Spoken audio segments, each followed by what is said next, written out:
Nerds, we are talking about the season 3 finale of Star Trek Lower Decks, The Stars at Night. We are going to review the episode and then break it down for you, starting now. Welcome to the Nerd Circle Show. I am Nathan. And I'm Kendra.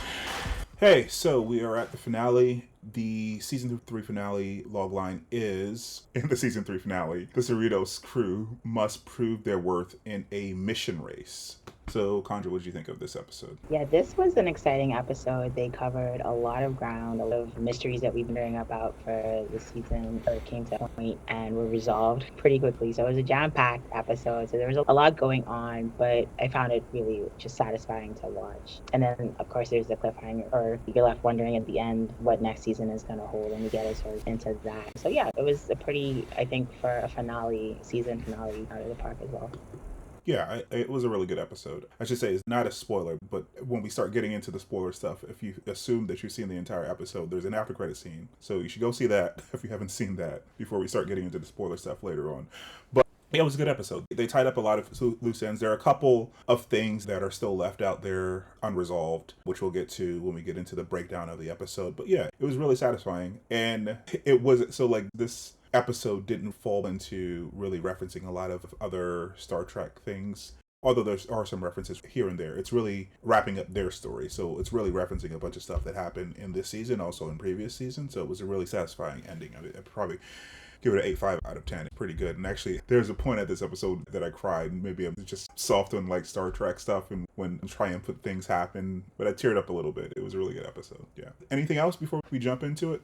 Cool. So before we do that, if you are enjoying the conversation, please like the video. It really helps us out with the algorithm. Also, share and subscribe as well. Subscribe specifically so you don't miss our other reviews. And we really appreciate it. So spoilers ahead after this point. Go see the episode. All right. We're actually recording this late, but I don't have screenshots from the episode. What I have was the screenshots that Paramount provided to us. So we start this episode off with mission debrief, basically. Actually, this episode actually starts off with Ransom giving a first officer's log, saying that they're at Douglas Station getting repairs. And they also had a bit of a dust up in the press because of that expose that came out last week about their ship. So we start off after that with a scene with Admiral Buenamigo suggesting that the California class ships get decommissioned. And at this point we don't know what his motives are. He's still acting like their friend. It's so weird where this episode ends because we've seen him throughout the entire season. He first showed up at the beginning of the season talking to Mariner's father. So he's a family friend. And the fact that he's willing to kill Freeman and her crew, he's definitely one of the evil admirals. Yeah, I think that's the moment where you start to realize like there's something not right about it. Yeah, definitely. Actually, it was a little bit weird last week as well, because I think we talked about this last week. Like, he was basically ready with a press release to talk about the Texas class ships when they zoomed in. Yeah, we did. Yeah. He was pretty ready to talk up the Texas class to the reporter. Yeah, so he obviously placed the reporter on the ship to make them look bad. Yeah. So she, after this briefing, asked them to keep it quiet, but of course, it leaked very soon after that. So the very next scene is Boimler coming in there and telling them that they're going to decommission the Cali class. So this is also when we start to see Rutherford being fascinated by the ship and the code as well. I think from there we cut to a scene with Petra and Mariner, them doing tomb raiding to get this artifact. This whole subplot with her and Petra is a little weird to me because okay, Mariner doesn't know how money works because she's a Federation citizen. But where's Picard getting all this money? Bankroll these missions? That was a good question because when it was revealed, because like she starts to have. I think she was just looking for something. I mean, she doesn't know how money works, but she understands that things have value, right? And what they're doing, like it costs money to get fuel and do all of this, and they don't seem, or Petra doesn't seem to have any of that, and so she discovers that this enterprise is not funded by like some evil collector or anything, that it's funded by Jean-Luc Picard. But yeah, like how is he funding it? I feel like that's one of the things in the universe that doesn't get very well explained. Like, I think it's one thing for the Federation to not have money. They have credits so that they interact with other species, but like individuals don't necessarily. Right. Yeah. But how does it? Yeah, and how do you earn Or credit? you're just Like given what? credit unless you What have if you have to qualifications? interact with another species. You're just given whatever you need to. Yeah. You get all the credits you want. There has to be a threshold, right? Otherwise, you like ask for all the credits and do whatever you want. So yeah, it's one of those things like the aspects of that society or that universe where it might be to delve into this a little bit more, understand how it I works. think there have been like books that Just go into this a little bit. Some Star Trek economics, and I think there also have been some YouTube videos. But yeah, I'm gonna spend some more time thinking about this as well because yeah. there's a little bit of that old joke about coming up with some magnificent idea, and you collect all the socks, and then there's a middle thing that has a question mark. And then at the end, you solve your problem. It's like this middle gap between that's not clear to me, possibly because this is a future that we aspire to, but we haven't figured out how to get there. But yeah, fuel, gear, some of the gear you could probably replicate. They figured out how to transfer energy to matter, but they still have to have the energy for the fuel, like the lithium crystals, to run the ship. And we already know from Discovery that those things are not like infinite. They have to mine them. So yeah, and the ship themselves, unless you're in a place where you have an industrial replicator that can replicate a ship, how does she get the ship? Yeah, and also Picard has a vineyard. I guess is passed on through his family, but so does Boimler's family have a vineyard as well. They own this property, I assume. But also like brings into question are things like because also in Picard it was passed through Yeah. So are they the owners or are they just the stewards? Patriarchal, traditional like thing to do. So how do these things, why have these particular aspects of our society survived or what? Because that yeah, unless they look at it, he doesn't actually own it. He's just a steward because no one owns land anymore. He's just a steward because his family was the steward before. Then I guess that would make sense. But yeah, it's really not clear. You could also say maybe he has the money not just from the vineyard, but because he's an admiral, but are admirals given like money or more credits or whatever? How many credits? Yeah, or if they make it doesn't. Yeah, it's not clear. One thing I forgot to mention before we got here is that in that scene with Brad, he upset Shaxs by doing an impression of him. It's the joke that he has actually is pretty funny. It talks about profits more than a Ferengi. I cracked up laughing when I heard that joke. Yeah. So yeah, it's not something that's really explained. And yeah, I need to spend some more time looking at that. So Freeman suggests a mission race, which would, as the logline says, which is a thing that she made up on the spot, she says. So they're just basically going to do some Cali class missions and try to do them as quickly and efficiently as possible. So then there's this montage of them getting their apartments ready. Ransom does the Riker maneuver, which Jonathan Frakes always did whenever he got into a chair. Apparently because he's injured. Like the actor Jonathan Frakes is injured, so that's why he got into the chair like that. But people have noticed it, and it's just a running joke, and they think it's like the unmanly way to get into a chair. There's a couple things that I mentioned here that are from Trek canon. So in engineering, they mentioned I want data level efficiency. I want to see those isolinear chips blurring, and I think that's just a reference to like when you've seen Data like moving chips around and his hands are like blurry. Tahana, the doctor, mentions Oberth class ships, and they've shown up in a couple places in Trek, in the movies and also in episodes. And like I said, the Riker maneuver. We also see Rutherford here still puzzling over the specs that he figures out at the end. This is Buenamigo. I think that at the beginning they go and he lets him get a head start because he's just supremely confident in the ships. So they go to the Galadon for repairs. The Galadins showed up in I think the first episode of season 1, if I remember from my notes. Second Contact. Yeah. So this is just revisiting that. The idea of the Cali class. Yeah, and they come and they greet them and they're not really even interested in talking. They're like, just go and set up. So the ship can apparently. But can we talk about the race just in general and how like the idea of because the Texas class ships, man, like it's all. Yeah, it's AI remote control, right? That's the idea, is that Starfleet can do a better job making like these second contact trips with these ships that have no crew, no staff, and Captain Freeman is no, Cali Cash can do a good job, you have crew. So just like this, I feel like Star Trek always shows us the pitfalls of AI, like we're about to see, right? But the problem is I think since the 60s Star Trek has been very suspicious of computers and letting them have full control. Just last week we were talking about Landru, which is what made Freeman come up with the swing by initiative. Landru was controlling that world. So evil computers a running trope within Trek. And this one apparently has a industrial replicator in it because it can transport entire modules down to the planet, which might be something they want to install on one of the Cali class ships so that they can reduce. I feel like there's some parts that they could probably take from this that might be useful. Yeah, for sure. Like some of it was a good idea. Oh, you just need a part. Okay, yeah, just send a remote. So like I've heard about industrial replicators in episodes of DS9, and the only place that I've actually seen one is on Prodigy, an episode of Prodigy where the ship creates like a dune buggy or like but it's only been talked about, and I guess off screen, unless this was replicated elsewhere and loaded onto the ship itself, probably has an industrial replicator. So yeah, it ties them here, and then they go to this planet which is LT358, which is a planet that they think is barren, to install an outpost. And Tendi notices that there are possible signs of life, so they stop, and the Alito doesn't stop here. I think this is a reference to, there's an episode of TNG, Home Soil, where they have this outpost and they're digging into the soil and they find out that they're sentient. This is actually in season 1 of TNG.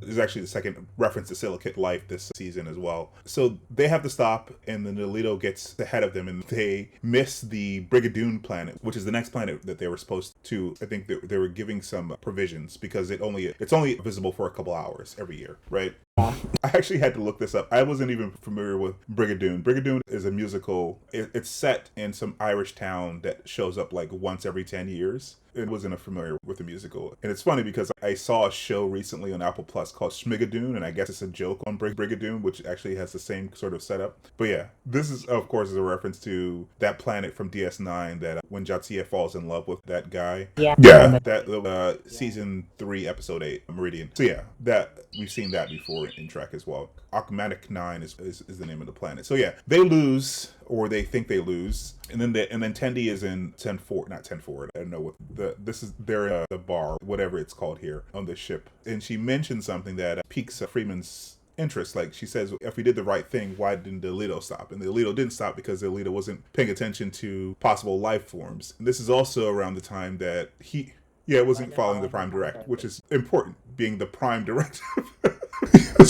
Big deal. So yeah, the ship could have killed something. It didn't, but it didn't even really think about it, right? So this is around the time that Rutherford finally figures out what has been bothering him. He's the one who wrote this code, and it's similar to the code that he wrote for Badgie. And Badgie was not. No, it's funny. Like they ripped all his memories out, but even though his brain remains the same, so he just recreated it with the same sort of issues. Even though he forgot the program, he has the same issues in code, which is interesting. Yeah, that they confront Buenamigo, and Freeman is like, "You're not one of those evil admirals." And he said, "Yeah, I think I am." And he turns into autonomous mode, and then of course this ship has daddy issues, just like Badgie. It kills him immediately. But the turnaround was just so rapid, right? Because it's like Buenamigo revealed he's the silhouette that we've seen in Rutherford flashbacks and memes, right? He's the evil guy who recruited Rutherford, wiped his memory, and all of this, and then he just owns up to setting her up because I think this is where he sending them to Deep Space Nine as well, and also sending them to Beckett, even though he knew the Breen was there. Breen was there, yeah, all of this. So it's been like a long running. Yeah, he's been playing the long game. The very long game though, because if you go back to Rutherford's recollection, once he remembered, he's only a lieutenant commander. Like his excuse of that there isn't anything above admiral doesn't really make sense because he was been working on this since he was a lieutenant commander. So he just assumed that once he got to admiral, he would have had to have something in his back pocket to get past admiral. That's weird, but lieutenant commander is like the rank that Data was. So he had a couple more ranks before he even got to captain, and then he had to acquit himself well enough to become an admiral. So I don't know. He was like, "Nah, I'm gonna go all the way. I'm gonna become head of Starfleet Command. That's my goal. So I need to start now planning my next 3 career advancements." Okay. But he obviously also, presumably, or maybe he wasn't paying attention to Rutherford, right? Because I feel like he should have been aware of how an unstable. So I think Rutherford didn't realize what was wrong with the program. It exploded. So maybe it exploded on him because because he gave it full control and it exploded on him and tried to kill him because he thought of him as his father. But he forgot about that. So he wasn't.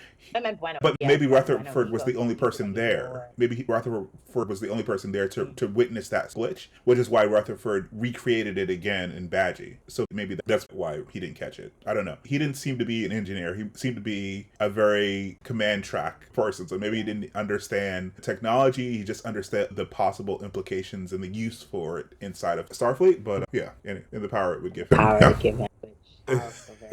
He makes it autonomous and it immediately kills him, and also activates two other Texas class ships, the Corpus Christi and the Dallas. Those ships start to attack the station, and I think a ship shows up. I think it's an Intrepid class ship that's similar to the Enterprise E. So the ship that shows up is called the Van Cedars, which is a reference to Star Trek executive. I had to actually look this up. The Star Trek executive who was responsible for a role-playing game in the early 2000s and also responsible for the 4th edition of the Star Trek Encyclopedia. So I guess he's very known within the track community, so that's why they decided to put his name on one of the ships. But anyway, that ship almost gets destroyed. Freeman uses Rutherford as bait to get all the Alito class ships to follow them, and Shaxs gives a suggestion to eject the warp core like he always does, but Brad actually, while they're in, no, it's usually a bad idea, but that's what he wants to do all the time. But Brad actually gets them to listen to him, and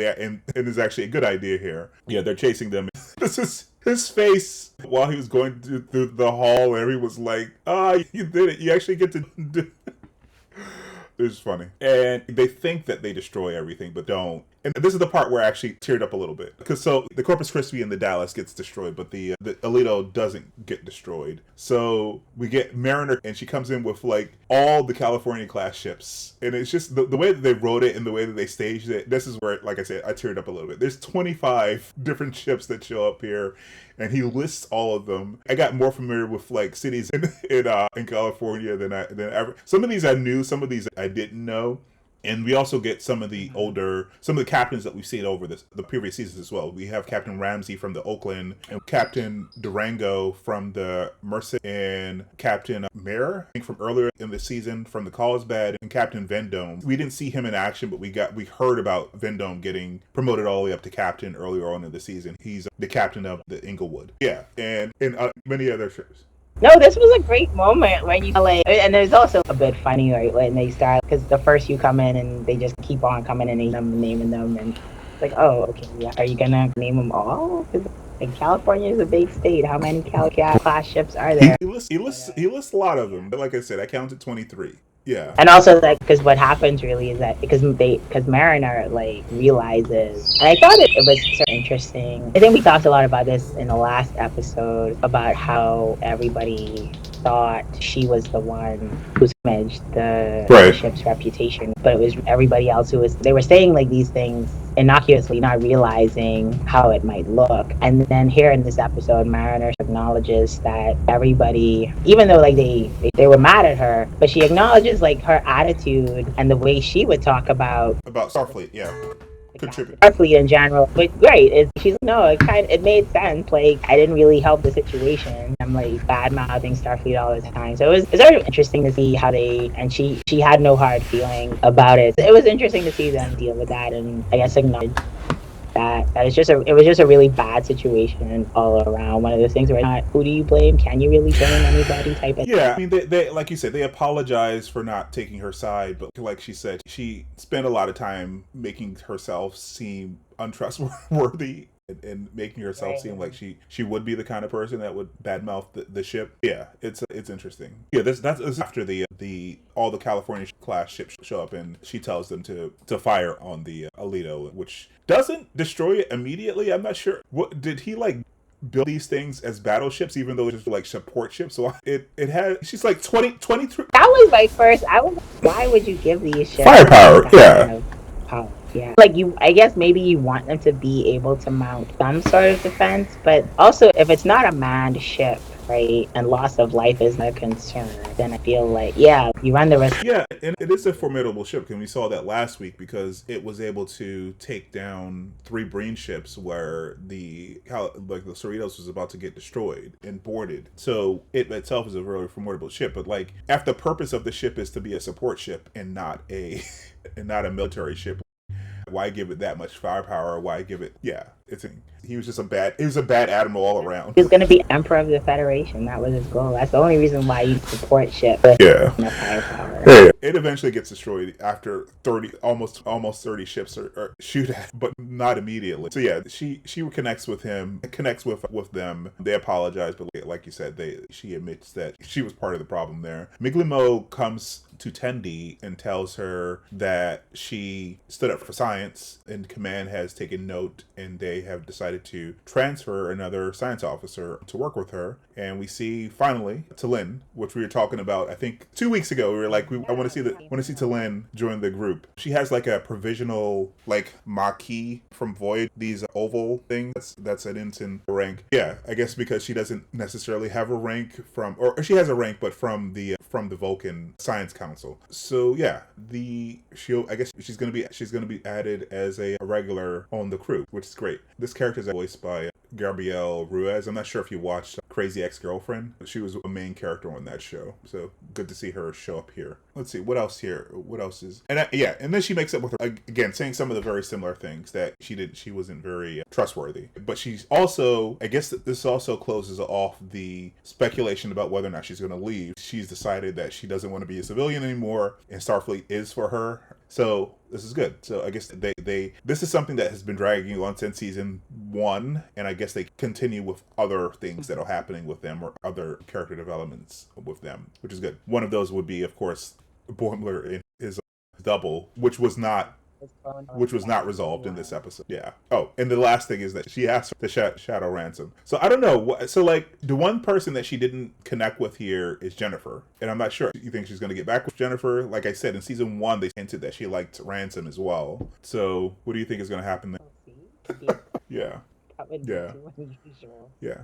But she did seem happy with Jennifer, but I don't know if she is also forgiving everyone. So like, maybe she can forgive Jennifer, but she was also in a romantic relationship with her. So maybe that cuts deeper. I don't know. Maybe. I guess we'll see. Yeah, for season 4. Yeah, and that's pretty much the end of the episode, except for, like I said earlier, there is an after credit scene. We go back to the Kala system, which was in Paklid territory, and a salvage ship picks up Rutherford's implant that Badgie was uploaded to, and we see the Badgie's face. So I don't know if it's a Paklid ship. He's going to become the emperor of their planet because Badgie's going to end up in the container for all of the bad. Yeah, probably. If they can contain him though, because like he can obviously move from place to place or be uploaded into different places. We shall see. I guess that entire place is a Faraday cage, so you don't no electricity in or out.